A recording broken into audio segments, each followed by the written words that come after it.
What's going on? It's Katie here, and today I'm going to show you how to highlight certain objects, or in this specific case, muscle regions in DaVinci Resolve. I'm also going to show you how to transition this effect in and out, as well as track it so that you can do this with a moving object or subject and not just a static image. Little side note before we jump in, I like to do this effect once the edit is complete, colored, and any stabilization effect has been added on the clip already.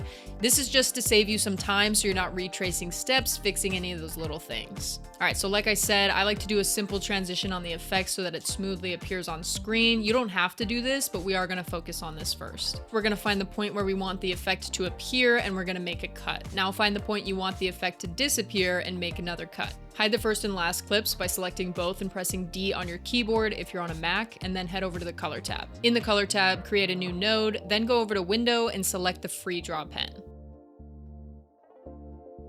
Make sure you're at the beginning of the frame, then draw around the specific area that you want to highlight. For my clip, I'm focusing on the shoulder area, so this is what I'm going to draw around using my pen. It doesn't have to be perfect, just get it close enough and close it out. Now go back over to the color wheels and slide the hue around until you find the color that you want. You can bump up the saturation to enhance it a little bit if you want, and then go back over to Window and bring Soft 1 inside and outside up so that the mask is a little bit softer on the edges. Now it's looking great in my opinion, so let's call it good and track the mask. Go over to Tracker, click Frame, then track forward and reverse. My subject barely moves, so the tracker came out perfect, but if you have a clip with more movement and you're having issues with the tracker, I would say reset it and just do it manually frame by frame.